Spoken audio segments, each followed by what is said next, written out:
Ice കട്ടയായി മാറിയ Baltic see.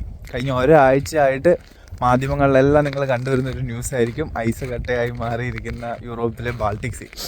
ഞാനിപ്പോൾ നിൽക്കുന്നത് യൂറോപ്പിലെ ലാറ്റ്വിയ എന്നിരുന്ന രാജ്യത്താണ്. അവിടെ നിന്നുള്ള ബാൾട്ടിക് സീൻ്റെ കട്ട പിടിച്ച്, അതായത് ഐസ് കട്ടയായി മാറിയ ബാൾട്ടിക് സീൻ്റെ കാഴ്ചകൾ ഞാൻ കാണിച്ചു തരാം. ഇപ്പോൾ ഇവിടുന്ന് നോക്കുവാണെങ്കിൽ ഒരു 1-2 കിലോമീറ്റർ ഒന്നുമല്ല, അതിനും കൂടുതൽ ദൂരോട്ട് ഫുള്ള് കംപ്ലീറ്റ്ലി ഫ്രോസൺ ആയി മാറിയിരിക്കുന്ന ബാൾട്ടിക് സീ ആണ് കാണുന്നത്. സമ്മറിലങ്ങ് ഇളകി കളിച്ച് അലയടിച്ച് തുള്ളിയിരുന്ന കടലായിരുന്നു. ഇപ്പോൾ കിടക്കുന്ന കിടപ്പ് കണ്ടോ. ഞാൻ ഇതിൻ്റെ ക്ലോസപ്പ് ആയിട്ടുള്ള ഐസ് കട്ടയായി മാറിയിരിക്കുമ്പോൾ കടൽ എങ്ങനെയാണ് കാണുക എന്നുള്ളത് ഞാൻ ക്ലോസപ്പ് ആയിട്ട് കാണിച്ചു തരാം. ഓക്കെ, ഞാനിപ്പം ഐസായി മാറിയ ബാൾട്ടിക് സീൻ്റെ മേളിലൂടെ തെന്നി കളിച്ചുകൊണ്ടാണ് പോകുന്നത്. ഇത് കംപ്ലീറ്റ്ലി ഐസാണ്. നമ്മളിങ്ങനെ നിന്ന് കഴിഞ്ഞാൽ ചവിട്ടി ക്രാക്ക് വരുത്തിയത്. ഇതിൻ്റെ അടിയിൽ കടലാണ്, വെള്ളമാണുള്ളത്. ഇതിൽ നമുക്കിങ്ങനെ തെന്നി കളിച്ചുകൊണ്ടിരിക്കാം. കംപ്ലീറ്റ്ലി ഫ്രോസണാണ്. നിങ്ങൾക്ക് കാണാൻ എത്ര ദൂരത്തോളമാണ് ഫ്രോസണായി മാറിയിരിക്കുന്നത്. അവിടെ നോക്കി കഴിഞ്ഞാൽ അവിടെ നിങ്ങൾക്ക് കാണത്തുണ്ടാവില്ലായിരിക്കും. അങ്ങ് കാണുന്ന ആ വെള്ളം എല്ലാം ഐസാണ്. എത്രയോ കിലോമീറ്റർ ഉള്ളിലോട്ടാണ് ഇപ്പോൾ ഐസായി മാറിയിരിക്കുന്നത്. ഇതിൻ്റെ അടിയിലൂടെ ഒന്ന് കാഴ്ച കാണിച്ചത് ഇത് നോക്ക്.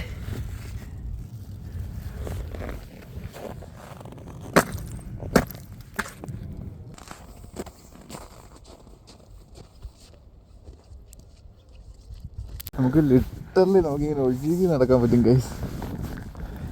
നമുക്ക് വലിയൊരു ക്രാക്ക് വന്നിരിക്കുന്നത് ഗൈസ് കട്ടയായ ബാൾട്ടിക് സീൻ്റെ മേളിലൂടെ ഐസ് തിന്നുന്നത് കണ്ടോ. ഞാൻ എൻ്റെ ലൈഫിൽ ആദ്യമായിട്ടാണ് ഇങ്ങനെ കടൽ കട്ട പിടിച്ചതൊക്കെ കാണുന്നത്.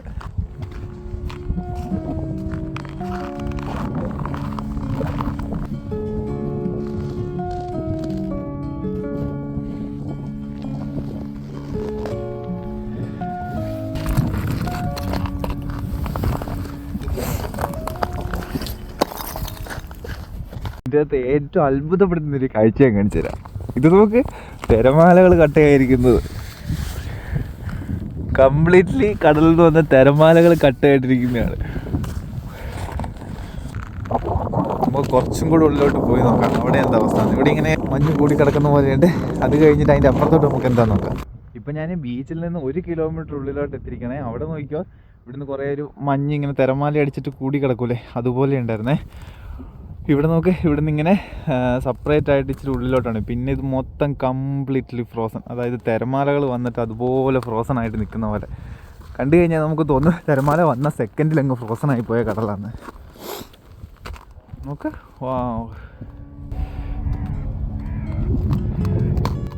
എല്ലാം ഇങ്ങനെ സ്റ്റാറ്റിക് ആയിട്ട് ഇങ്ങനെ നിൽക്കുന്നു.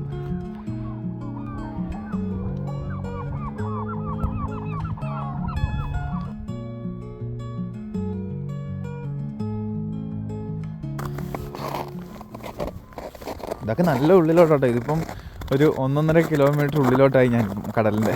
ഇതിൻ്റെ അടിയിൽ ഇപ്പം നമ്മൾ നോക്കുവാണെങ്കിൽ നല്ല കട്ടിയിൽ ഐസാണ്. അതിൻ്റെ അടിയിൽ കടൽ തന്നെയായിട്ടാണ് ഉണ്ടാവുക. ഇവിടെ കണ്ട വലിയ തിരമാല പോലെ എല്ലാം കൂടെ കൂടിയിട്ട് പിന്നെ അതിൻ്റെ അപ്പുറത്തോട്ട് പിന്നെ ഒരു 500 മീറ്റർ ഫുൾ ഐസായിട്ട് ഫ്ലാറ്റായിട്ട് കിടക്കുന്നുണ്ടാവും. ഞാനത് കാണിച്ചു തരാം.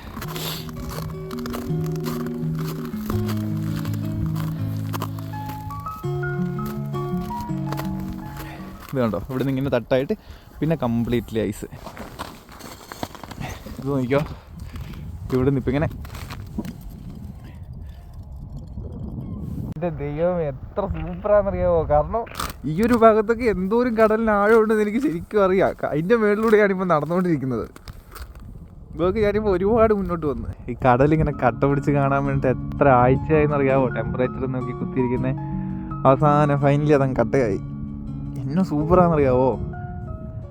ഞാൻ കുറച്ചും ഉള്ളിലോട്ട് വന്നതിന് ശേഷം നല്ല വലിയ ആഴത്തിലുള്ള ക്രാക്ക് അതിങ്ങനെ അങ്ങ് ദൂരെ വരെ പോകുന്നുണ്ട്.